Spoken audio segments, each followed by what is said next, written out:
Assalamualaikum warahmatullahi wabarakatuh. Kami dari kelompok 7. Baiklah, saya perkenalkan satu persatu. Yang pertama Intan Puspitasari, Marlena, Maizal Aji Pratama, dan yang terakhir Muhammad Aditya. Selaku dosen pengampu, Pak Apip Alpianto, MPD. Baiklah, di sini kelompok kami akan menjelaskan sistem pendukung dalam pengambilan keputusan dalam bidang pendidikan. Silakan yang pertama, Saudari Intan. Assalamualaikum warahmatullahi wabarakatuh.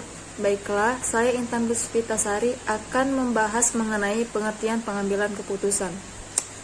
Mengambil keputusan dapat dikatakan sebagai suatu hasil atau output dari proses kognitif atau mental yang membawa pada pemilihan suatu arah tindakan di beberapa alternatif yang tersedia. Semua proses pengambilan keputusan selalu menghasilkan satu pilihan final. Keluarannya bisa berupa aksi atau tindakan, atau bisa juga berupa opini terhadap satu pilihan. Pengambilan keputusan menurut para ahli. 1. Menurut Sondang P. Siagian, mengambil keputusan adalah suatu pendekatan yang sistematis terhadap hakikat alternatif yang dihadapi dan mengambil keputusan atau tindakan yang menurut perhitungan merupakan tindakan yang paling tepat. 2. Mengambil keputusan menurut George R. Terry, mengambil keputusan adalah pemilihan alternatif perilaku tertentu dari dua atau lebih keputusan alternatif yang ada. Ketiga, menurut Claude S. Gorge Jr., mengatakan proses pengambilan keputusan itu dikerjakan oleh kebanyakan manajer berupa suatu kesadaran, kegiatan pemikiran yang termasuk pertimbangan, penilaian, dan pemilihan di antara sejumlah alternatif. Dari beberapa pengertian yang telah disebutkan, dapat disimpulkan bahwasannya mengambil keputusan itu adalah suatu alat atau cara yang digunakan untuk memberikan suatu alternatif terhadap yang dapat menyelesaikan suatu masalah dengan cara tertentu agar lebih atau bisa diterima oleh semua pihak.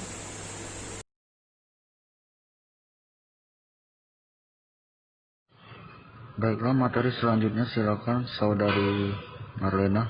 Di sini saya akan melanjutkan materi yang kedua, yaitu jenis dan kondisi dalam pengambilan keputusan.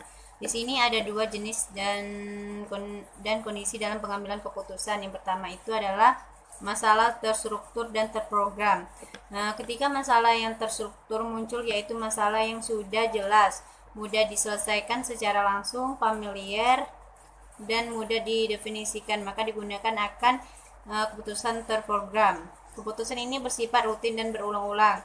Adapun jenis-jenis keputusan terprogram adalah A. Prosedur, yaitu serangkaian langkah berurutan yang digunakan oleh manajer untuk merespon masalah yang terstruktur. Yang B. Peraturan, yaitu pernyataan yang eksplisit, tegas, dan jelas yang menjadi acuan manajer yang boleh dilakukan dan apa yang tidak boleh dilakukan. Yang C. Kebijakan, yaitu merupakan pedoman dalam membuat keputusan. Hal ini berlawanan dengan peraturan yang secara tegas dan jelas. Kebijakan menciptakan parameter umum bagi pembuatan keputusan. Selanjutnya B. Tidak terstruktur dan keputusan tidak terprogram. Jenis keputusan tidak terprogram merupakan keputusan unik yang memerlukan solusi yang dibuat khusus atau disesuaikan. Keputusan ini digunakan ketika masalah baru atau tidak biasa. Keputusan tidak terprogram biasanya terjadi di tingkatan manajerial tingkat atas. Manajer tingkat bawah menangani keputusan rutin dan menyerahkan keputusan yang sulit kepada manajer tingkat atas. Baiklah, selanjutnya Maizal Aji Pratama untuk pemateri. Bagian 3, faktor yang mempengaruhi pengambilan keputusan. Nah, di dalam buku John D. Miller berpendapat bahwa faktor yang harus diperhatikan dalam menekankan faktor-faktor yang berpengaruh pengambilan keputusan diantaranya jenis kelamin, yang kedua peran pengambilan keputusan, dan yang ketiga keterbatasan kemampuan. Di dalam pengambilan suatu keputusan, tiap individu dipengaruhi oleh 3 faktor. Yang pertama, A. Nilai individu. Yang kedua, kepribadian. Yang ketiga, kecenderungan dalam pengambilan resiko. Baiklah, yang pertama, nilai individu mengambil keputusan merupakan keyakinan dasar yang dipakai seseorang jika ia dihadapkan dengan permasalahan dan harus mengambil keputusan.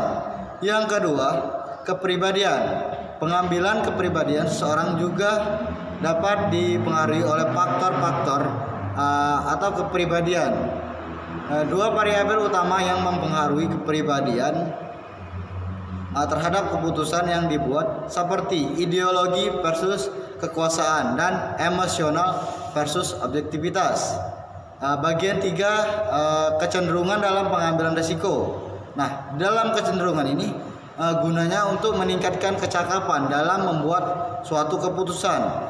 Peneliti harus membedakan situasi ketidakpastian dari suatu risiko.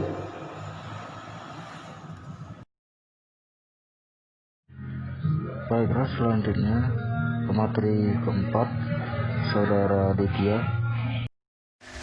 Baiklah, di sini saya akan melanjutkan tentang B, sistem pendukung pengambilan keputusan. Yang pertama, sistem kelompok pendukung pengambilan keputusan. Sistem informasi manajemen memberikan informasi tentang kinerja perusahaan untuk membantu manajer memantau dan mengendalikan bisnis, biasanya dalam bentuk laporan terjadwal yang rutin dan tetap berdasarkan pada data yang dirangkum dari sistem informasi proses transaksi perusahaan. Sistem pendukung keputusan menggabungkan data, model, dan perangkat analisis yang tepat, dan perangkat lunak yang mudah digunakan untuk menjadi sistem yang kuat yang dapat mendukung pengambilan keputusan simetri struktur dan terstruktur.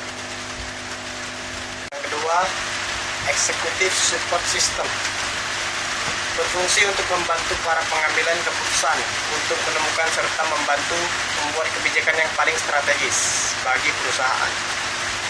Dalam masalah-masalah tidak terstruktur yang timbul pada tingkat strategis dalam perusahaan, ESS menyediakan data baik dari sumber internal maupun eksternal dan menyediakan lingkungan komputasi dan komunikasi umum yang difokuskan dan diterapkan pada sejumlah masalah yang terus berubah.